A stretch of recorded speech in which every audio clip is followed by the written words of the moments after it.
So I bet by now you figure you're pretty good at doing this. So here's the thing.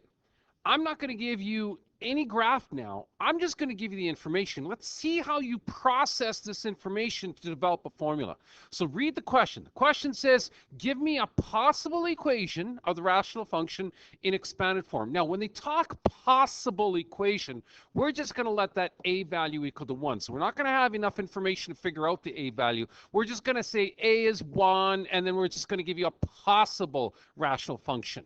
That's what possible means, right? They're not looking for a specific one. They're asking for a possible one. So just let a equal to 1. That'll make things a lot simpler. Okay, so now let's see how well you interpret things. Vertical asymptote. There's your first thing. It's that x equals to 2. So bring that over. That's x minus 2. Remember, that goes in the denominator.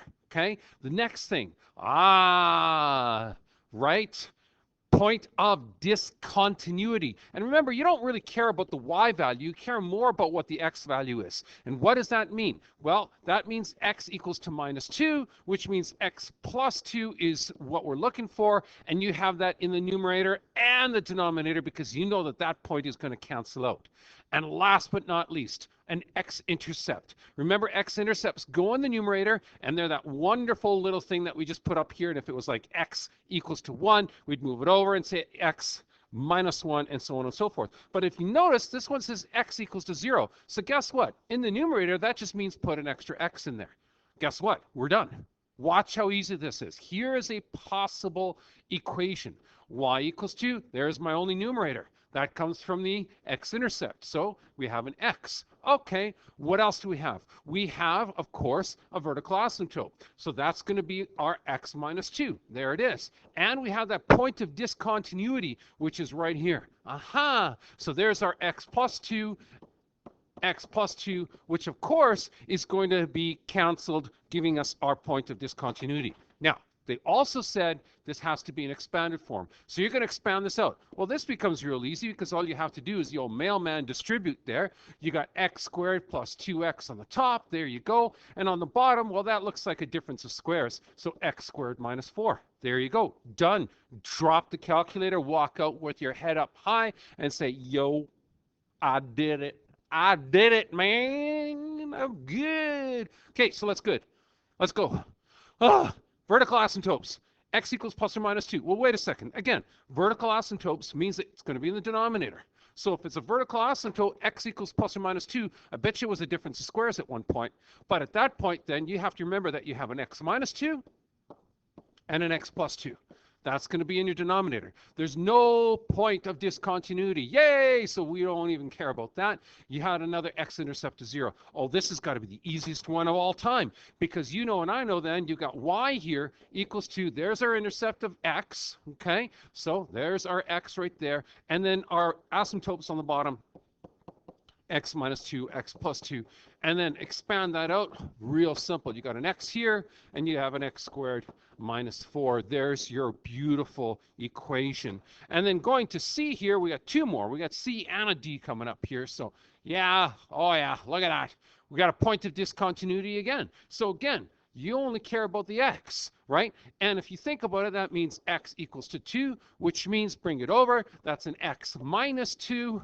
Yes, that's the equation going on the numerator and the denominator. That's just beautiful. You have a vertical asymptote at x equals to 3, so bring that over. You got a vertical asymptote at x minus 3, and you have an x-intercept. Yay! Other than 0. Hello, look at you. Equals minus 1. Bring the 1 over. You got an x plus 1, and of course that goes in the numerator right here. So, oh my God, you look at that. We have to expand this out. Well, that becomes a little bit of a chore. Let's see if we can figure this one out. Of course, everybody's favorite, FOIL.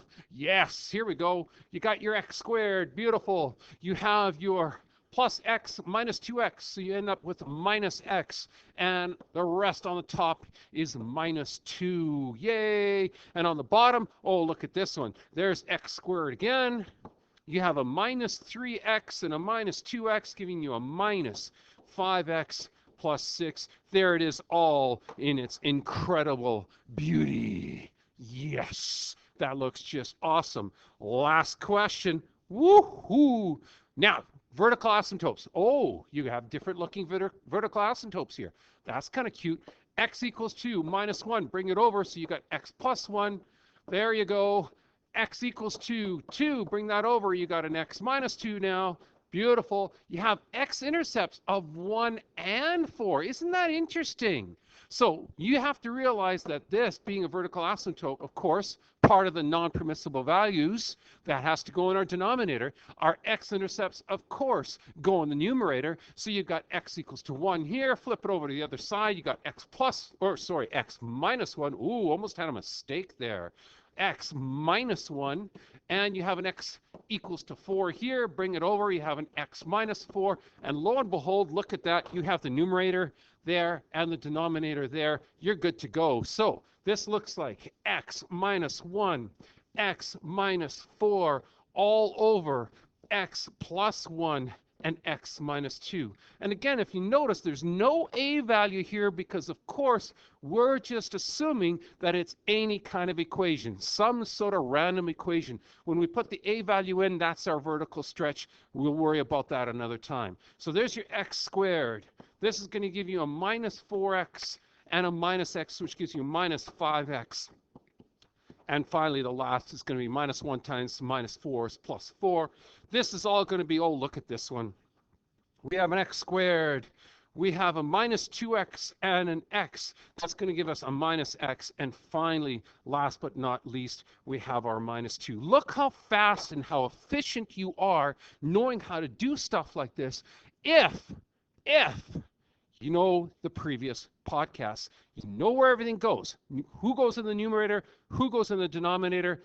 It's really simple and actually can be quite a bit of fun, isn't it?